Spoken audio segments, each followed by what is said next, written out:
All right.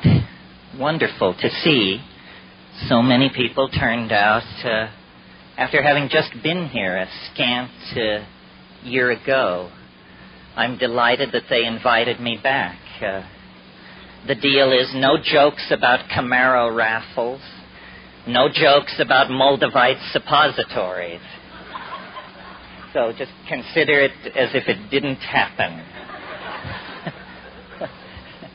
No, it is a pleasure to be here. I'm fascinated by this green and intelligent part of Texas.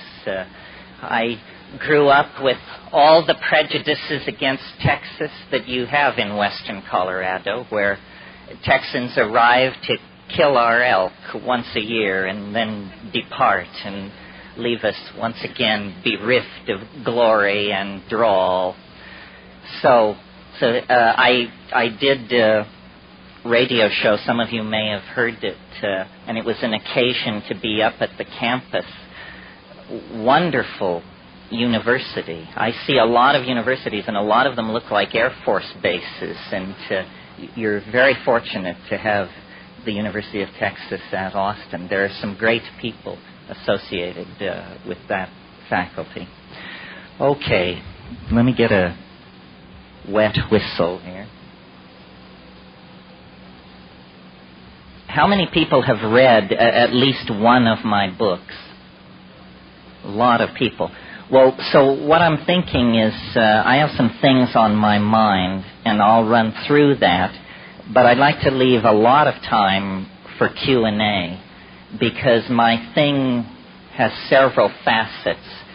And maybe you're interested in Salvia Divinorum and I'm raving on about modeling and animation. Or maybe you're interested in the end of history and I can't shut up about serotonin metabolism.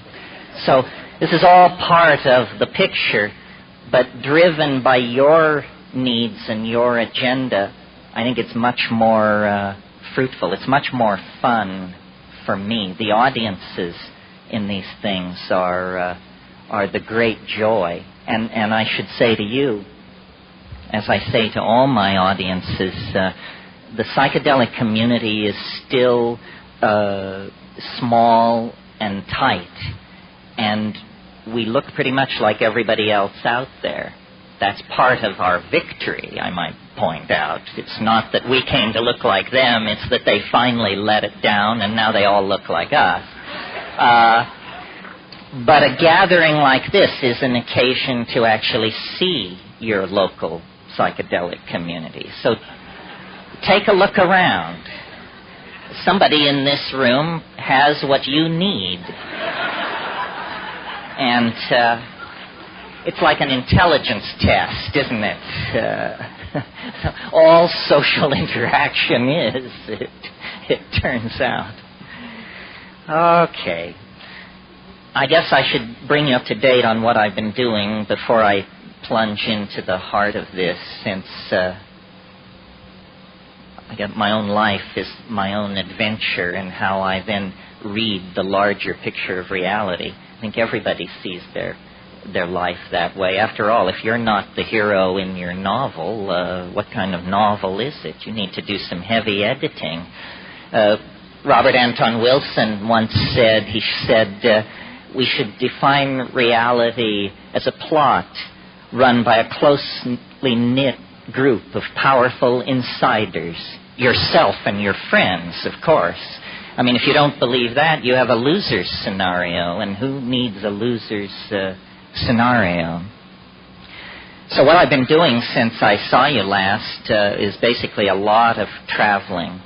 I went to South Africa last October, and that was an education. It was a non-stop 2-week intensive education in humanness, third world colonial politics, Dutch Afrikaner history, a whole bunch of things I knew very little about.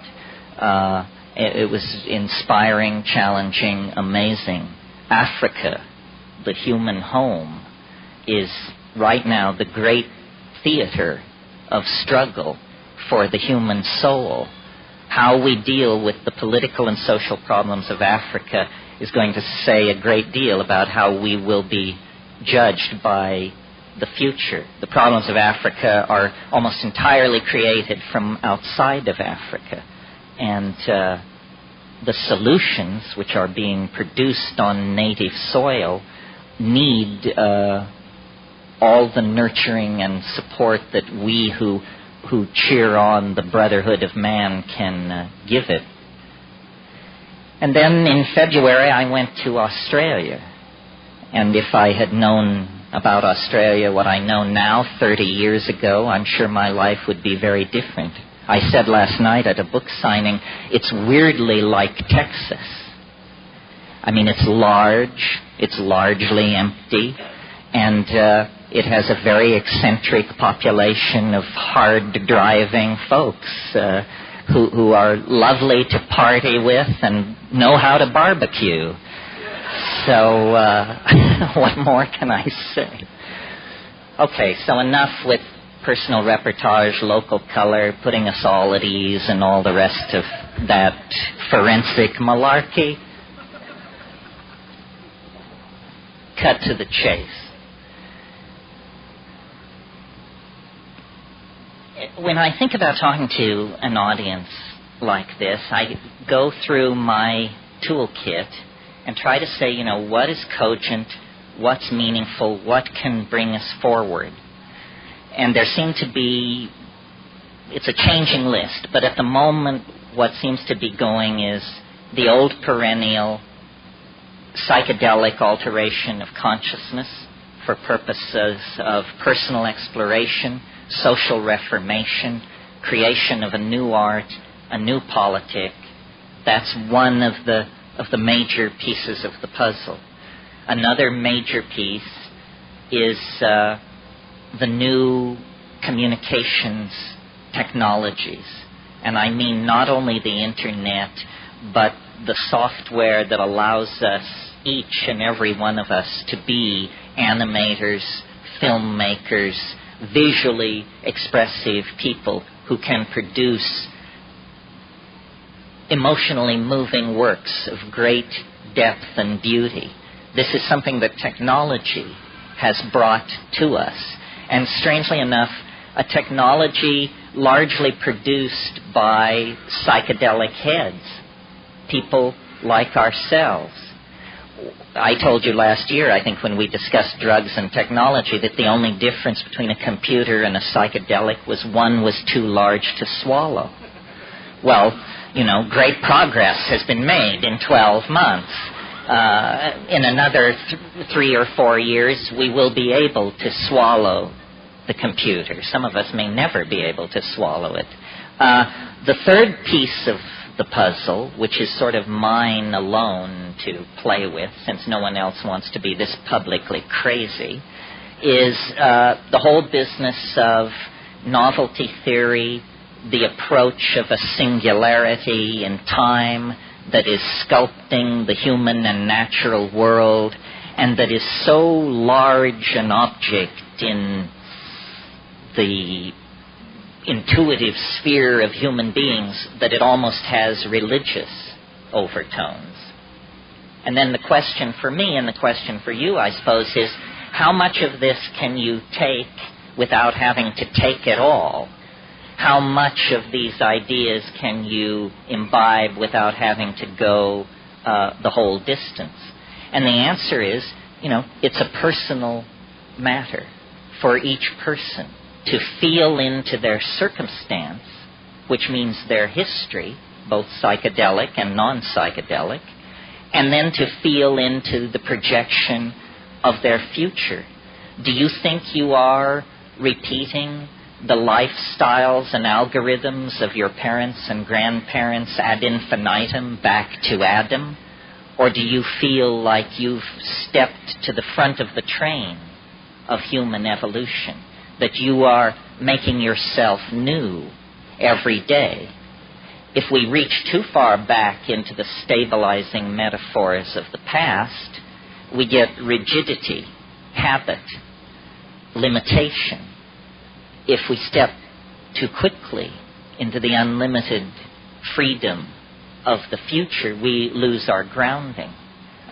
Socialism did this over the past 100 years, and because it abandoned any contact with a realistic human psychology, the best intended people ended up creating nightmare societies. If your theory is not true to the nature of humanness, you will end up beating human beings like metal on the anvil of your ideology. And this creates great human suffering and historical catastrophe. And I maintain that our own society suffers from a failure to adequately model and reflect the true nature of human beings. We have ideas, we have ideals that get in the way of realism and immediate experience. And when I was thinking about all of this and how to put it into a metaphor that would be appealing and amusing and lead people to look deeper into these things, I began to play with the idea, it's a religious idea. You all have heard, although probably more often in English than in Latin, the thought, in principio et verbum et verbo caro factum est, which means in the beginning was the Word, and the Word was made flesh. This is the great overarching myth of Western religion. It equally informs Islam, Christianity, Judaism. These three great flavors of monotheism all accept this primary statement. In the beginning was the Word, and the Word was made flesh. What does it mean, for a moment, taken away from the tired exegesis of the cults that have hammered at it for so long? What does it mean in and of itself? It means that language is somehow the privileged medium of exchange between human beings and the divine. That the descent of the Word into flesh makes the flesh more than flesh, makes the Word more than the Word. The union of flesh and Word launches the cosmic drama of fall and redemption that is the myth of Western society. And for centuries and centuries, we've concentrated on one end of this story of the fall and the redemption. We have concentrated on the fall. But meanwhile, through all the grimy betrayals and bloody backsliding of human history, the Word has quietly advanced its agenda. And I've been thinking a lot about this recently because in a new book I'm writing a lot about spoken language, speech. And I've come to a conclusion that, typical of me, is far from orthodoxy and far from much cover provided by anybody else's ideas on this matter. I've come to the conclusion that language is very old. Thinking is very old. Communicating is very old, by glance, by gesture, by dance, by meme, by intuition. But speech is very recent. It's a technological innovation as fresh as the Pentium chip or the spinning wheel. It's something someone invented somewhere. It's the most successful technological leap forward ever made. It's the discovery of symbolic signification, that a noise, meaning nothing, can by convention be given a meaning, and that meaning will then attend that utterance wherever it occurs in the presence of those who have joined in the agreement that attaches the symbol to the meaningless utterance. It's a coding breakthrough. Somebody hacked this about 35,000 years ago. And immediately, as forms of media have a way of doing, it swamped the previous methods of communication. Because, A, it worked in the dark. Suddenly, evenings were not so boring anymore. It worked in the dark. It also, the touchy-feely forms of communication were generally one-on-one and related probably to having sex or aggressive physical encounters. But suddenly, one voice could reach many, and many could respond. And virtual reality was born at that moment. Not here in the late 20th century, but at that moment, because acoustical environments laden with symbolic meaning became the name of the game. Stories is what we call these things, and they are the proper use of the advanced form of media known as human speech. It's using human speech to create three-dimensional scenarios that unfold, and everyone is carried along with the drama and the wonder of it. From that beginning, and in a series of successively accelerating leaps, the word has made its way into the world. It's interesting that straight linguists and paleolinguists believe human language is no more than 35,000 years old. Imagine that. We possess Homo sapiens sapiens skeletons 110,000 years old. People like the person who rode with you on the bus yesterday. People that modern. And yet, the experts tell us no one spoke until 35,000 years ago. No one wrote until 5,000 or 6,000 years ago. Reading and writing is simply a carrying forward of the original program of signification, first using acoustical signals, and then some other hacker had the brilliant idea, well, if we can use sound to carry abstract associations, why not abstract symbols to carry abstract associations? And writing was born. And what writing allows is expansion of the database, because things are not dependent on the wetware of human memory to survive from generation to generation. Suddenly, the mush of brain is replaced by the durability of wood and stone and clay. And these things then become the medium upon which the primary database of the culture is being carried forward. Well, the rest of the story you know, and this is not a lecture in the history of communication. Each succeeding refinement in communication has brought the word deeper into its association with the flesh until the present. And at this moment, there is a kind of what dynamicists call a cusp, a turning of the system upon its axes. And the word is now beginning to make the return journey to the mysterious and hidden source from which it descended. In other words, spirit is now beginning to disentangle itself from matter.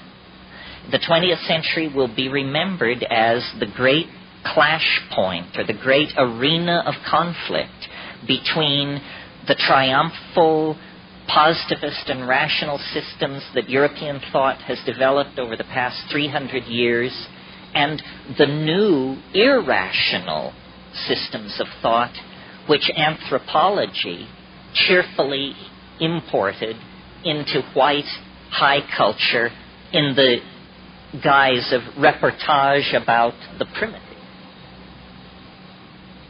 But this reportage about the primitive turns out to be a kind of Ouroboros conundrum, the snake taking its tail in its mouth. In the past 100 years, as these super technologies have been developed in the West, the smashing of atoms, the invention of radio, television, computers, immunology, so forth and so on, data has been arriving about the practices of Aboriginal cultures all over the planet, that they dissolve ordinary realities, ordinary cultural values, through an interaction, a symbiosis, a relationship to local plants that perturb brain chemistry. And in this domain of perturbed brain chemistry, the cultural operating system is wiped clean. And something older, even for these people, something older, more vitalistic, more in touch with the animal soul, replaces it, replaces the cultural operating system. Something not determined by history and geography, but something writ in the language of the flesh itself. This is who you are. This is true nakedness. You are not naked when you take off your clothes. You still wear your religious assumptions, your prejudices, your fears, your illusions, your delusions. When you shed the cultural operating system, so I've been thinking about this a lot, and at first it seemed to me only a metaphor, this phrase, culture is your operating system. But because I travel around a lot and get that jolting experience frequently of, let's say, leaving London on a foggy evening and arriving in Johannesburg 14 hours later to a sweltering day in a city of 14 million on the brink of anarchy, I get to change my operating system frequently. And so I notice the relativity of these systems. And some work for some things and some for others. For instance, if you are a positivist, if you're running Positivism 4.0, you can't support UFOs. Positivism 4.0 does not support UFOs. If, on the other hand, you're running your Rancha book 5.1 as your operating system, UFOs and a number of other things can get in through the door. That is what we would technically say is a more tolerant operating system. Or its plug-ins support special effects denied the positivist. Well, it's fun to think this way, because it shows you that you don't have to be the victim of your culture. It's not like your eye color or your height or your gender. It's fragile. It can be remade if you wish it to be. And then the question is, well, how does one download a new operating system? Well, first of all, you have to clear some space on your disk. The best way to do this is probably with a pharmacological agent. You think of some while I have a drink of water.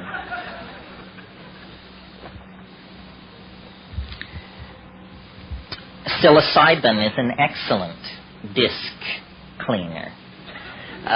You can put a lot of things in the trash and have them just disappear with a psilocybin upgrade.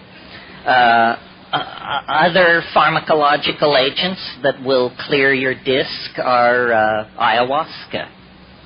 And, of course, these are gentle clearings of the disc, which take 5, 6, 7 hours. If you're in a hurry to dump that old data and leap right into the new operating system, click on the button marked dimethyltryptamine.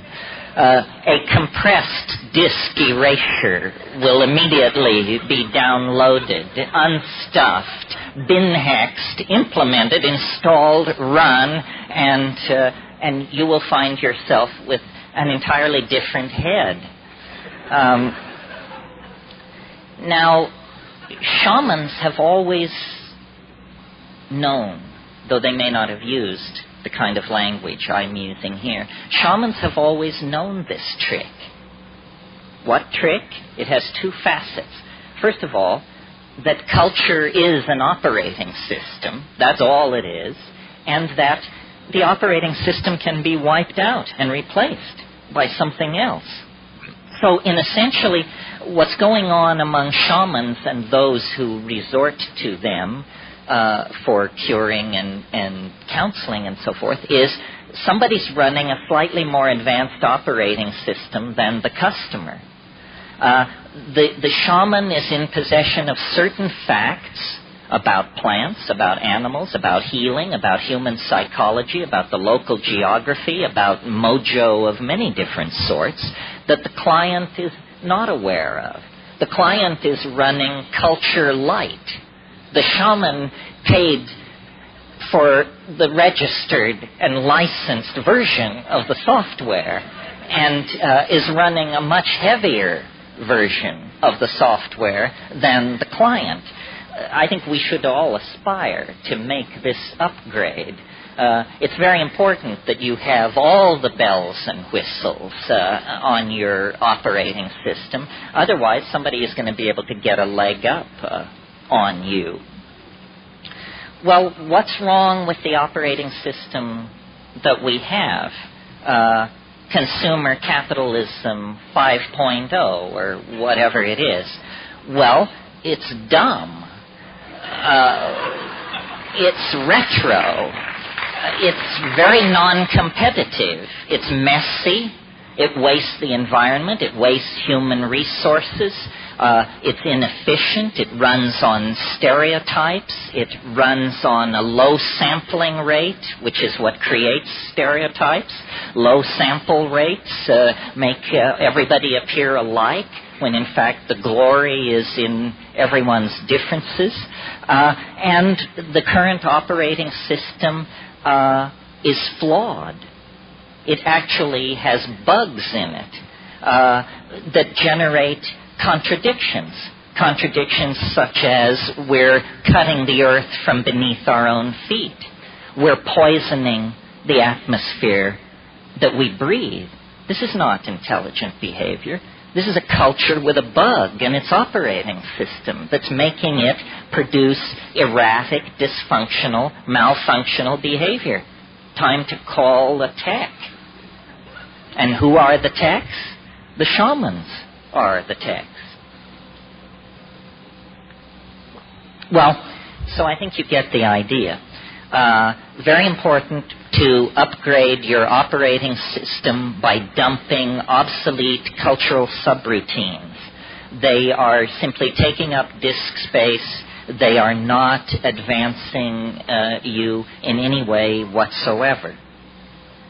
Now, a very large group of people who followed this advice and rebuilt their operating systems in the 1960s went on then to build this most amazing of all cultural artifacts, the Internet.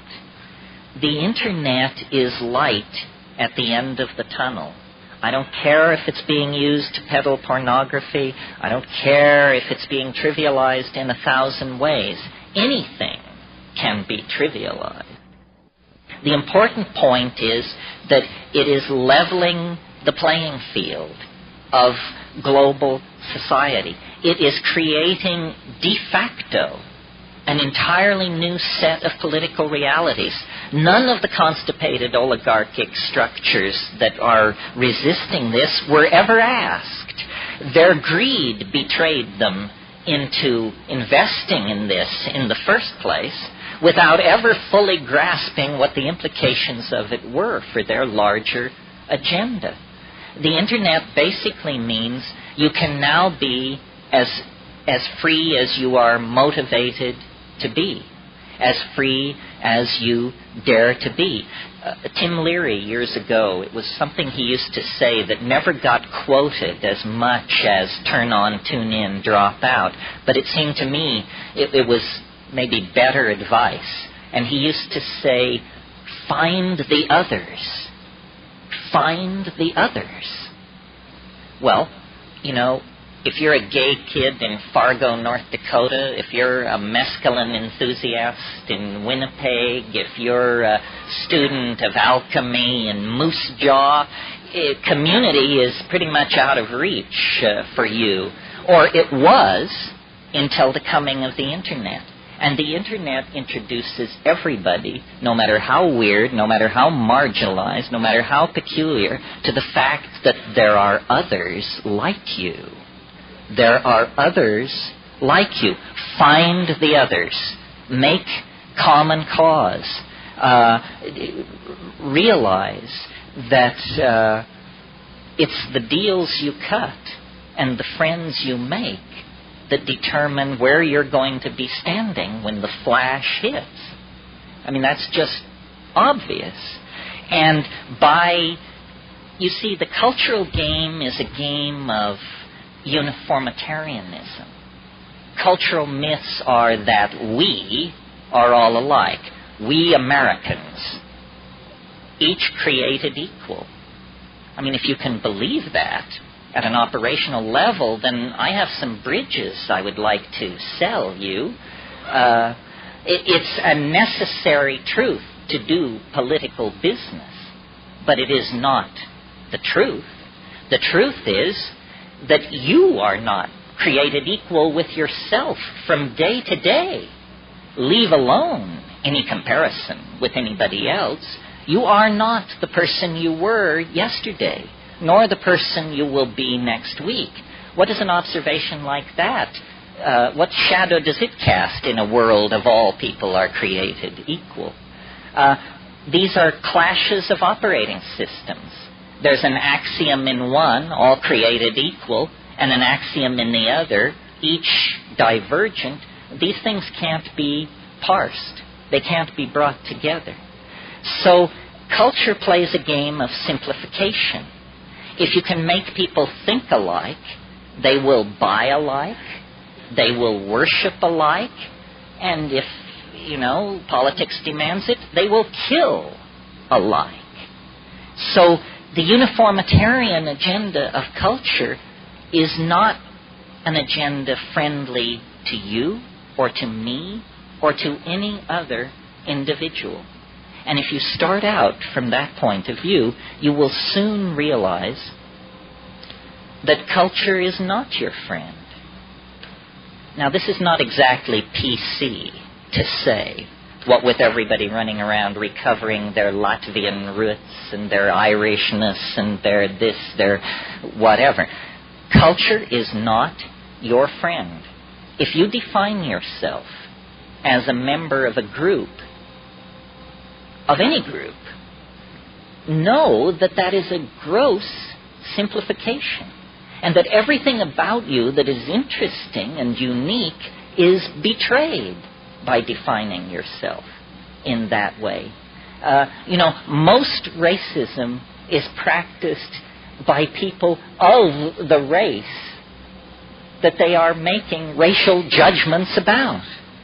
White people have far more racial opinions about white people than any other racial group, because that's where they spend their time. These gross simplifications betray humanity, betray uniqueness, make sane politics impossible. What we have to do is get back to the reality of the flesh, the reality of the individual identity. This is how we come packaged. A race, that's an abstraction. These days you have to have 3 years of genetics under your belt to give a satisfactory definition of the word if we're really going to go to the math on it. I mean, it's an abstraction of modern science. It's a notion so far removed from anything you and I come in contact with that we should just junk it. What we need to celebrate is the individual. Have you not noticed, I certainly have, that every historical change you can think of, in fact, any change you can think of, forget about human beings, any change in any system that you can think of is always ultimately traceable to one unit in the system undergoing a phase state change of some sort. There are no group decisions. Those things come later. The genius of creativity and of initiation of activity always lies with the individual. And it's very interesting that this is what the psychedelics address. They address us uniquely as individuals. You can sit next to somebody who drank from the same bottle you did and be perfectly confident that their experience has very little congruency with your own.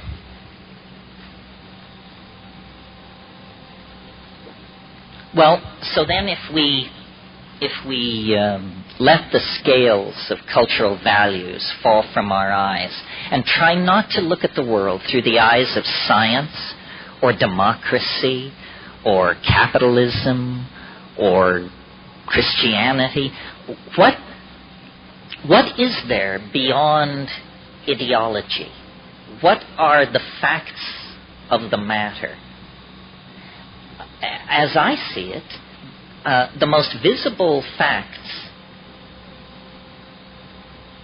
on the surface of things, on the surface of being, I see the law of increasing complexity. Things have gotten more complicated through time. I have never met anyone who could successfully argue against this. That doesn't mean it's true, but it means that it may be, as Wittgenstein used to say, true enough. True enough.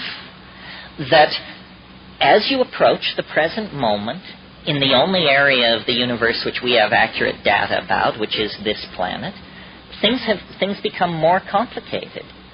1,000,000 years ago, there were no human civilizations. 1,000 years ago, there were no machines to speak of. 100 years ago, there was no communication infrastructure to speak of. 10 years ago, there was no internet.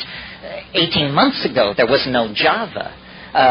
Things are complexifying, intensifying, moving together. This is the universal drama that is reaching culmination in our lifetimes. Because, and I offer this, don't believe me, for God's sake, don't believe anybody, just take this stuff in and then measure it against your own experience. The second extracultural fact that I've been able to discern, the first being things get more complicated as you approach the present, and the second being that process of complexification is occurring faster and faster.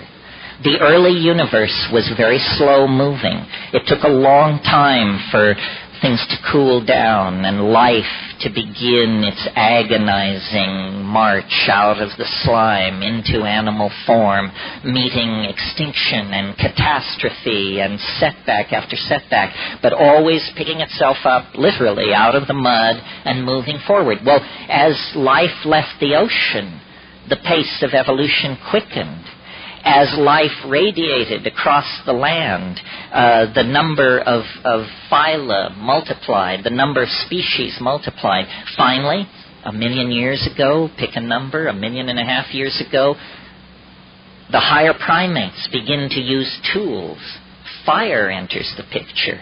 And just as an aside, isn't it interesting how long people used tools and fire before spoken language enters the picture? I mean, we possess tools 1,000,000 years old, human tools. Language, 35,000 years old. When I was in South Africa last year, I was in this place that reminded me of, like, the Four Corners area around Moab, Utah. It was like nothing like I had expected South Africa to be. And when I wasn't teaching, I would wander the dry arroyos and hunt for human tools. And there was an archaeologist staying in the bar, or in the hotel there, and we would drink in the evening in the bar, and I would lay my day's find out on the bar, and he would sort it into piles. And he'd say, nothing in this pile is less than 165,000 years old. Everything in this pile is from human tools we're talking about. Now I've lost my thread because I was so thrilled with my sidebar. I think I can get it back. Ah, yeah, here it is. Here it is. And they say potheads can't think. Here it is. The second obvious fact which haunts the post-cultural viewpoint is this acceleration of change. And I've sort of built my career on this because I'm a rationalist, but I feel the emotional power of this thing. We are caught in a basin of attraction, to use a mathematical term. In other words, we are under the influence of something which is pulling us into the future, or into novelty, if you want to put it that way, at a faster and faster rate. So problems which are presented in the following terms: if we don't do something, in 500 years we will run out of this, that, or the other. Or if we don't do something, in 1,000 years this or that will happen. These are meaningless statistics because the acceleration into novelty is rewriting the rules now every 18 months. We are descending now into a well of novelty such that more change is now occurring in a single human lifetime than occurred in the previous 10,000 years of human history.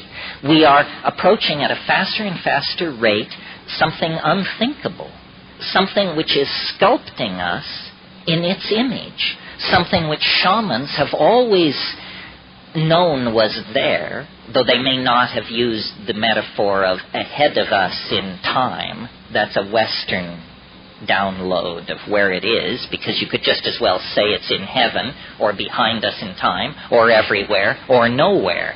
The point is, we're about to arrive in its presence, and it is shaping us to prepare us for the arrival. It is making us more and more in its image. This is not a new process. This began a long, long time ago, but it's now reaching its culmination. And I said a few minutes ago, the Internet is light at the end of the tunnel. The Internet is the beginning of a nervous system that is knitting not only all human beings, but all life together, all information together. Because, you know, there already is an Internet. It's called the Integrated Ecosystem of Planet 3. It runs on pheromones, it runs on weather systems, ocean tides, telluric currents moving in the earth, thousands of methods. Give it that way because our cultural tradition is one of reductionism. Tear things apart, break them into their subordinate units, break those into still smaller units. Well, when you have a theory of reality like that, what you end up with is all the pieces spread out and no car and nowhere to go. But nature has always operated as an integrated system of communication. And the Internet is, in a sense, nothing more than a human aping of a natural system already in place. If we could do it through pheromones, light, mycelium, and electromagnetic pulses through the earth, we wouldn't be stringing copper and cable and fiber optic. Those things are simply historical artifacts of the moment. What lies ahead on the Internet, what lies ahead, I think, for us, and this is the last point I really want to make, and then we can talk about all this, is, you know, I have been a true resistor of the alien penetration of human civilization because I just saw no evidence for it.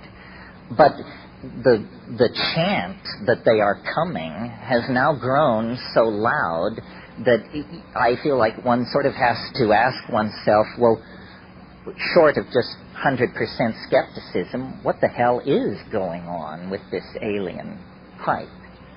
And I think that the problem is one of modeling and intelligence. There is an alien. We are in the cultural process of meeting this alien. But they do not come in 1,000-ton beryllium ships from Zeneb-Ganubi to trade high technology for human fetal tissue. I mean, that's an intelligence test, folks. That's not how it works. Our own hysteria makes it very difficult for us to deal with the presence of the alien, and the alien knows that. That's why it has disguised itself as a psychedelic experience, I think.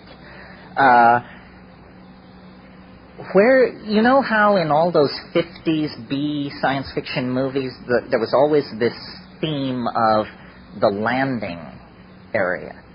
And I saw it in Mars Attacks, too. There must be a landing zone.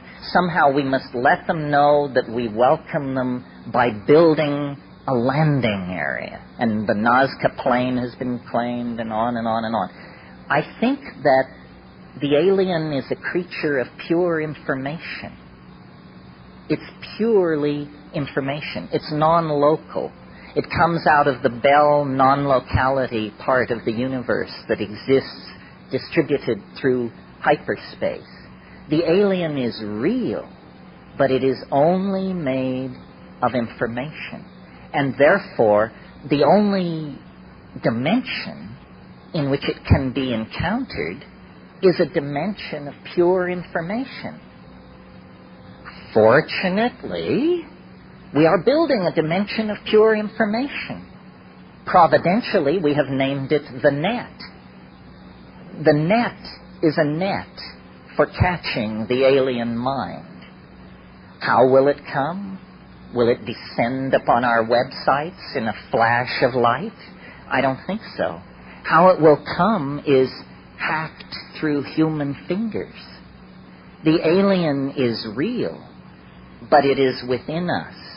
It can only communicate information, and that information has to be made real in this world by human coders. So if we were to set out lightheartedly to build a virtual reality as alien as we could make it, I maintain that 3/4 of the way our hair would be standing on end, because we would realize we are not inventing this. We are discovering it. You know, Michelangelo said, the form is in the block of marble. What I do is I take away the part that is unnecessary and reveal the human torso within the block of marble. In the same way, the alien is already within us, but we must model it. We must call it forth into a dimension of potential dialogue. And I think that ultimately this is what high-tech society can bring to the shamanic equation. Shamans have been dealing with spirits, entities, powers for more than 100,000 years. But it has always been on a one-to-one basis. One human being at a time went up Mount Sinai to talk to the fire on the mountain.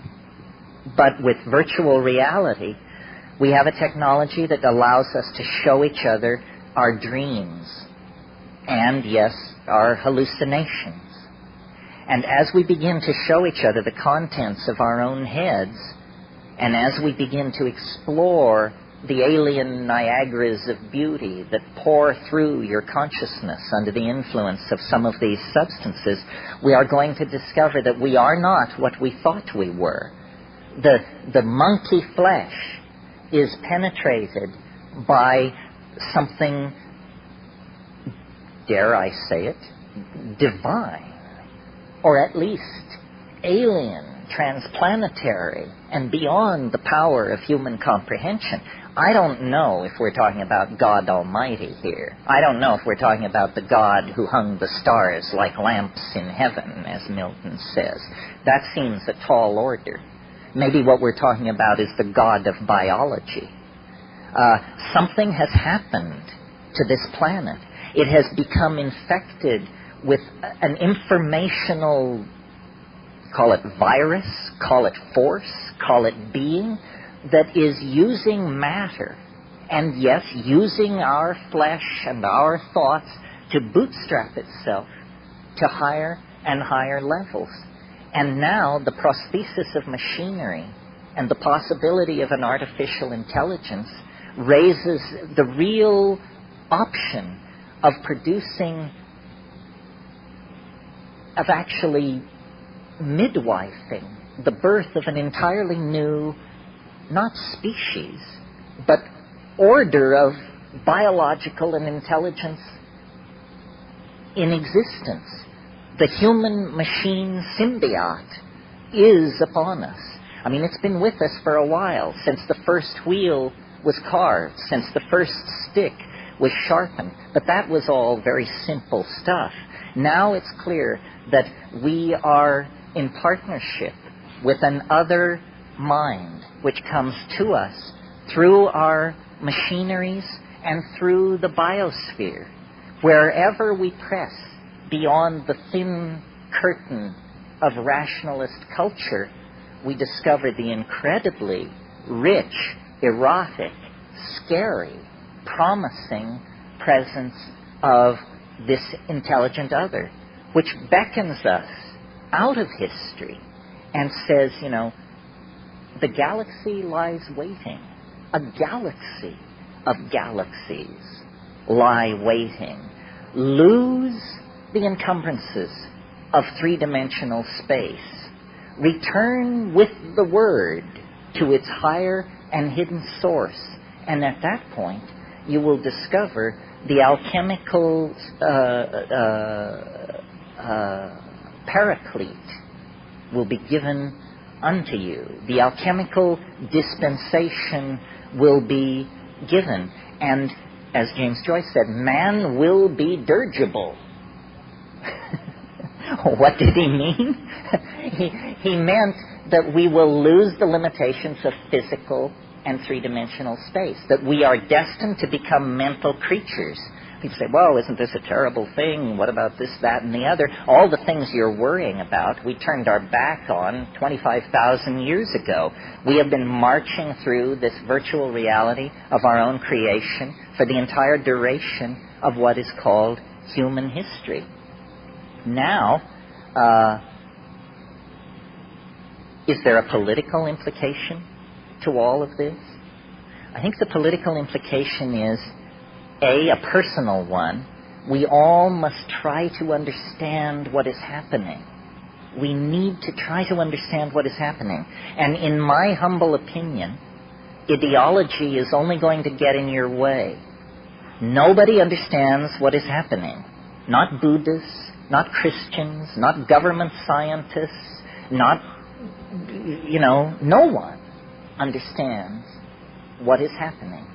So forget ideologies. They betray, they limit, they lead astray. Just deal with the raw data and trust yourself. Nobody is smarter than you are. And what if they are? What good is their understanding doing you? People who walk around saying, well, I don't understand quantum physics, but somewhere somebody understands it. That's not a very helpful attitude toward preserving the insights of quantum physics. Inform yourself. What does inform yourself mean? It means, A, transcend and mistrust ideology.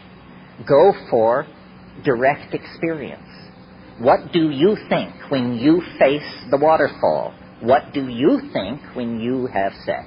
What do you think when you take psilocybin? Everything else is unconfirmable rumor, useless, probably lies. So liberate yourself from the illusion of culture. Take responsibility for what you think and what you do. And then the other political implication toward community is a lot of people are going to be very anxious because change raises anxiety in people. And people who have limited opportunities to educate themselves because of culturally inflicted abuse are scared because they can sense that everything familiar is giving way, but they don't want to embrace the unimaginable. These people need to be reassured. They need to be reassured by example and by hearing optimistic and reasonable rhetoric about the future.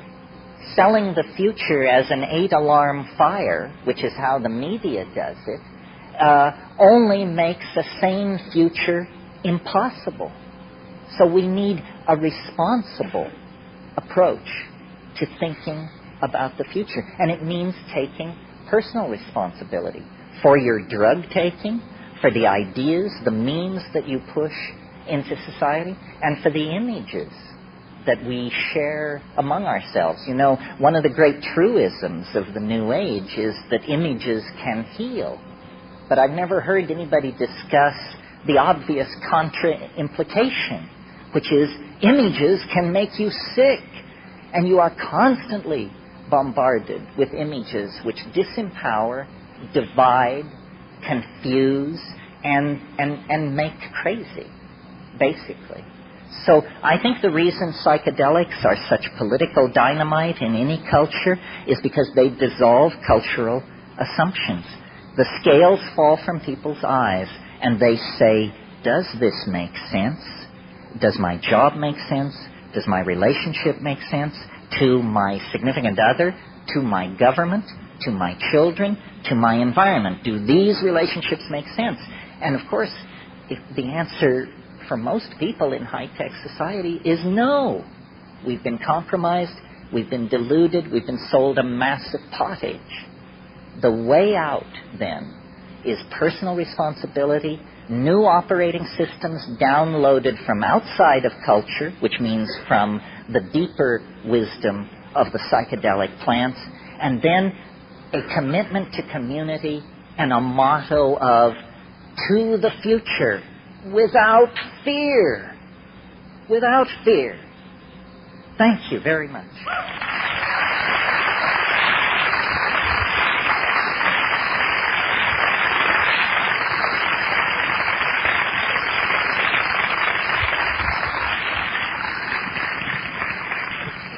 Well, so much for a promise to be brief. You just wind the guy up and point him, and off he goes. The robot who preaches freedom. Questions, challenge, anything, anybody? Yeah, you. Well, yeah, it's a tricky question because what's being maximized as things come together is novelty. And so then we have to have a discussion about what is novelty. To my mind, an explosion takes a complicated situation and reduces, or as mathematicians would say, flattens its dimensionality. An art gallery or a beautiful home is far more interesting before an explosion than after. So I don't see how some kind of catastrophe would entirely fulfill the bill. On the other hand, a partial catastrophe of some sort, because I believe primates are at their best when cornered. And we aren't cornered yet. I mean, we talk about how we're cornered. People say this is the end of the world. This ain't the end of the world. This is the long garden party before the end of the world, with strolling musicians and superbly catered food and women in diaphanous gowns and high-toned conversation. Wait till you see the end of the world. It isn't about deciding to come up to Austin to attend the Whole Life Expo, let me tell you. So, yes. Yes, I should repeat questions. Different part of the room. Back here. White shirt. You, sir. This guy, yeah.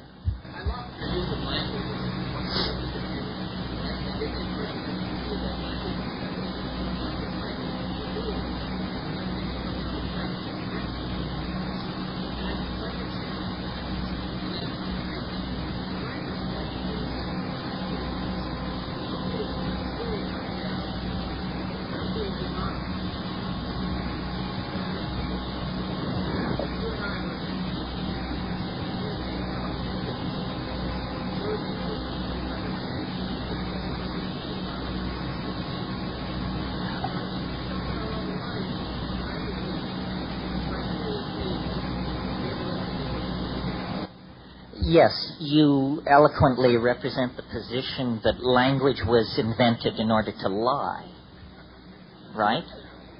Well, that's what the second guy who got a hold of it, I'm sure, probably did with it. You're right that I have an incredible enthusiasm for verbal speech, but it's only because it's easy for me to do. If I didn't do this, I'd have to find honest work. However, I'm aware, I'm very aware of the limitations of language, and one of the things I've talked about a lot is what I call visible language. You used the example of telepathy, that if we were in telepathic communication, how could I lie? Because you would perceive my intent. The key to making language more true is to make it more visual. Now, that can't just take the form of a bigger vocabulary and more colorful metaphors. Like people will say, when he spoke, he painted a picture. Or listening to him was like watching a movie. I think ordinary speech goes through a series of stages, from articulate to eloquent to poetic to demagogic. And demagogic is where you want to be careful, because then you can turn, essentially Hitler turned history on its head with speeches. He just could really deliver a stem winder. I've been fascinated by the fact that in the Amazon, under the influence of ayahuasca, people sing songs, but they see the song they sing. And when you hear people talking about it afterwards, people will say, after listening to a song, I love the part with the olive drab and the chrome, but I thought when he got into the magenta and yellow stripe thing, it was just too much. Well, this is a critique of a song? And then when you take ayahuasca with these people, you discover to your amazement that is a blue ribbon a foot across that descends from floor to ceiling and has a yellow center, and then puts knobs in the ribbon, and you can start singing and building, modeling, animating in 3 dimensions with sound. Well, I maintain that our insistence technologically on pushing our media toward ever more immediate sensations, so that if we have photography, it's black and white, we demand color. If it's color, we demand motion. If it's motion, we demand sound. If it's sound and motion, we want 3D. It's that we trust our eyes. And the natural domain of communication is visual for human beings. We're like octopi in that way. So really, language needs to evolve toward the visual, and that's why I'm very keen for technically dense prosthetic environments where every time you say the word "and," a yellow 3-dimensional triangle appears in the air. Every time you say "or," an orange ball appears. A computer is listening to what you're saying and giving a geometric accompaniment to speech. I think that there are forms of telepathy that we can evolve through the use of drugs and computer-assisted technologies that will allow us to see each other's dreams. In spite of your correct assessment that I'm keen for the spoken word, I spend all summer learning modeling and 3-dimensional animation programs from my son because I want to animate. I want to model. I see things on my trips that I have never been able to English, but that if I were a fully competent modeler and animator, I would just say, check it out. And I'm going to do that, and I urge you to do that. I mean, it's a funny thing to be told you want to spiritually advance, study 3D animation. But these are the frontiers of communication. We have an obligation to make our language more immediate. It is the most godlike thing we do. If you're looking for the thumbprint of Almighty God on the biological organization of this planet, it is human language. It is a miracle. I don't give a hoot what the dolphins and the honeybees are out there in the woods doing. It ain't like Milton. It ain't even like Bob Dylan. It ain't even as good as this, I'm willing to say. No, human communication is what we are, and it will lead us to be a symbiotic species if we put the pedal to the metal. For people like yourselves, who I assume to be, no matter how you finagled your way in here this afternoon, part of the upper 3% of the ruling elite on this planet, there is a real obligation to use privilege to communicate and to make art. I think this is what, if the good life has any purpose other than to drink beer and watch TV, it's to produce art. This is how you make a payback into the community. And art is ambiguous. Your art may say things to people other than yourself that it would never say to you. But that's how we make the community richer. That's how we enlarge the dimensions of the human soul, by making art. Yeah.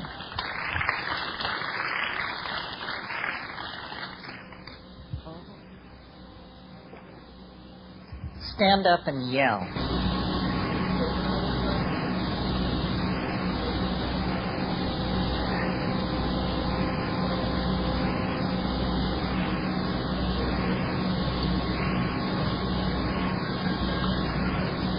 Louder. You said, do you take psilocybin and see self-transforming machine elves? No.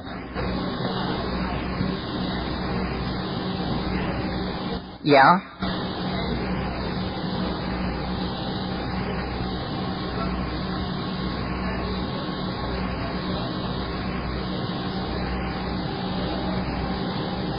The question is, when you encounter the self-transforming machine elves in hyperspace, do you think that's a reflection of ourselves, or do you think it's an alien, or, I'm paraphrasing, but it's something like that?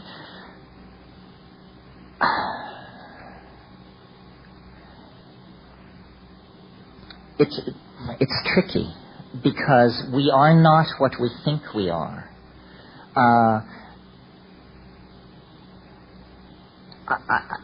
Maybe I didn't spend enough time on this alien thing. I referred to non-local domains of information. This has to do with this idea in quantum physics that there is something called Bell non-locality, that all particles that were ever associated remain associated in some mysterious way, no matter how far apart in time and space they have drifted. Well, according to the Big Bang, all particles were once closely associated. At the moment of the Big Bang, everything was in a space less than the diameter of the proton, or some piddling distance like that. So then this was an idea that was just thought so outlandish that there could be this instantaneous dimension of connectivity that it was dismissed from quantum physics in favor of an acceptance of a somewhat less outlandish but equally challenging notion, which was the Heisenberg uncertainty principle. And that's how it was left for about 40 years. But there were thought experiments that people talked about that could test for this Bell non-locality. Well, eventually, these apparatus were actually built, and these experiments were performed. And what do you know, Joe? Bell non-locality can be demonstrated the same way any other physical phenomenon can be demonstrated, given a sufficiently prepared laboratory situation. It's real. It's not woo-woo. It's actually scientifically true at the fundamental core of physics that all space and all time is in some form of simultaneous connection. Now, it gets a little dicey if you ask questions like, can we use this to get and send information? And I don't want to go into that because I think I already have the answer, no matter how good the arguments against it.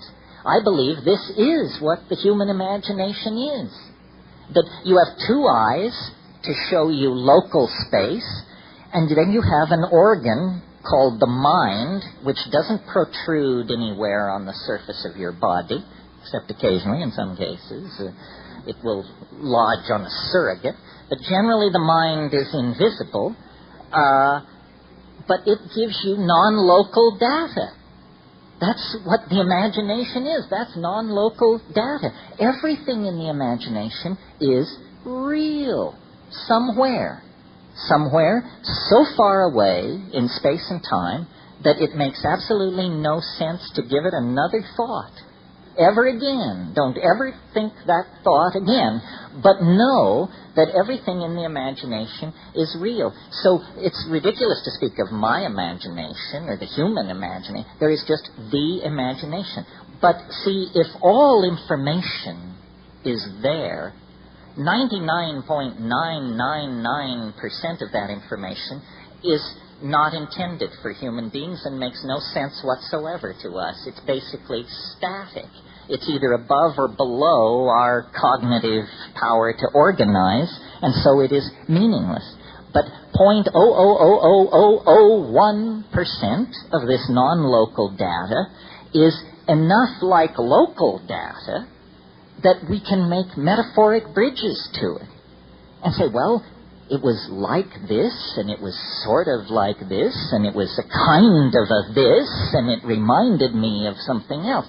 And that's the stuff of the imagination. And to the degree that you can accept alien data without freaking out, you can go deeper into the imagination. I have a friend who says of psilocybin mushrooms, every time I take it, my goal is to stand more. And he doesn't mean stand more in terms of dosage. He means stand more in terms of content. Because it can always raise the bar higher than you can jump. I mean, I've had dialogues with it where after hours of dancing mice and personal revelations and kind of a sense of familiarity, I've said to it, well, but what are you really? Show me what you are for yourself. Well, my God, the temperature in the room begins to fall towards zero. Black draperies rise. There's an organ tone that shakes the earth. And after about 30 seconds, I say, hey, enough of what you are for yourself. Let's go back to the dancing mice and the little candies rolling in the dark and, It knows that you have a limited capacity to absorb its alienness. That's why we have what's called human history. Human history is the process of standing more. And it's now we've sort of come to the short and curly part of the process where they're just around the corner. I mean, all you have to do is smoke a doobie, look out at the evening sky, have a dream, talk to a friend, and the alien is very, very, its trailing aura, or its leading aura, I guess. Its leading aura has now intersected human psychology. But cheerful stories of space brothers and scary, silly stories of people trading, high technology freaks in league with the government. Hey, it's so much bigger than that. It's so big that it has disguised itself as an alien invasion to keep from really alarming us with what it really is. How are we doing here? Couple more questions. If you could come to the microphone so the tape recorder could pick it up. A lady, yes. Would you like to come up and we'll get you on tape here?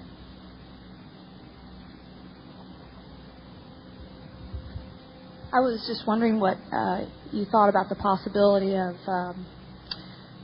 as we become more aware of what we're doing to the environment and the responsibility of those industrialized nations that are consuming more than their share, that if we could get on an equal playing field, then those underdeveloped countries that have a great deal of the resources that they're using up to basically pay their national debts, if they could receive technology so that they can be on an equal playing field on the internet, etc., in exchange for our consumption, that it might be an interesting evolution in terms of... Well, I think it's happening. In other words, some people have objected that the internet and computers are an elitist technology in the hands of a bunch of white folks. To some degree, that's true, but on the other hand, if the automobile had followed the same curve of cost-benefit that the computer has followed in its development, then the average automobile today would cost $1.50, and it would go 100,000 miles on 10 cents worth of gas.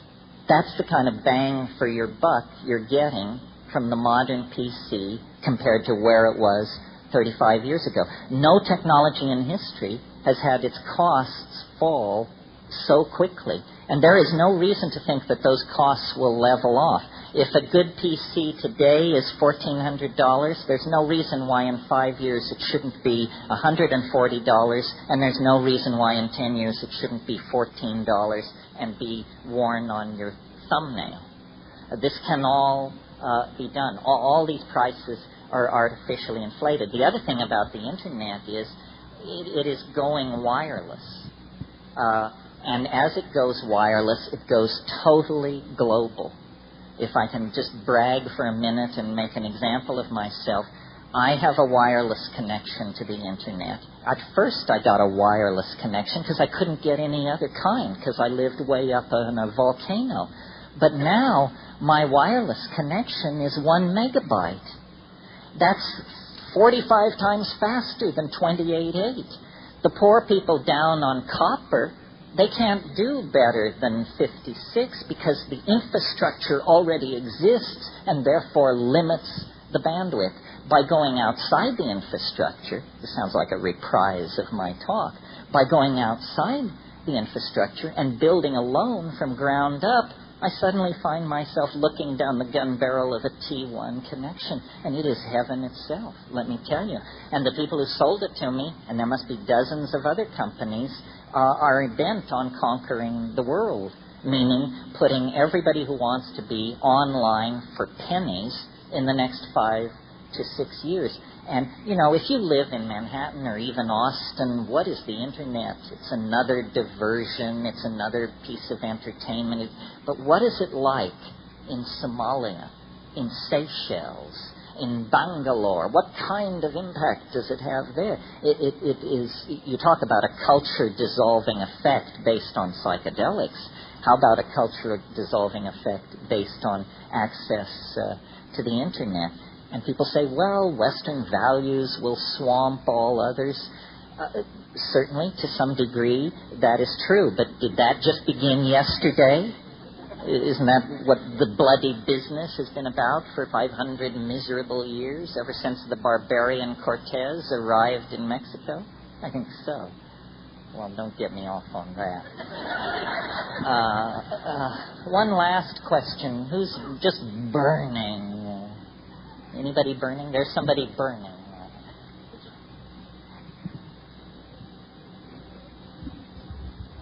So, where do you think we're going to be on December 22nd, 2012?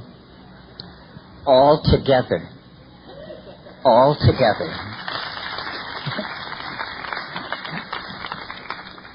It's a nice answer. Here's another one. Why have only one answer? It's too early to tell. In other words, asking that question in 1997 is like asking a man looking east at 1 a.m. what he thinks the sunrise will be like. It's just too early. The sun lies over the event horizon of the planet. In other words, we can't see around the corner yet. In terms of our analogous cultural development, right now we've reached approximately the year 1000 AD. And between now and 2012, at an incredibly accelerated rate, we have to do a number of things. Discover the new world, invent the calculus, have the Renaissance, then have the Reformation, then have the Industrial Reformation, then have the 20th century. All that has to be squeezed into the next 14 years. The real outlines of what is tearing toward us will probably be the province of squirrels and visionaries like myself until around 2004 and 5. And by that time, it will be clear to everyone what is on the end of every fork, as William Burroughs once said. In other words, it will be clear that history has been canceled. It will be clear that there is no human future except through hyperspatial breakthrough. We will all be walking around on an internet that is 90% VRML based and hence three-dimensional and interactive. And nanotechnology will be beginning to deliver its goods to society. New forms of propulsion system are going to move the outer planets to within a few weeks' travel, so forth and so on. So we cannot at this moment know the true nature of the eschaton, because at this moment, if we knew the true nature of the eschaton, it would shatter our cultural assumptions and our individual understanding completely. We have a lot of heavy lifting to do. There's a lot of self-education, hard tripping, and heroic dosing that needs to be done before we can meet the eschaton on a level playing field. Be there or be square. Thank you.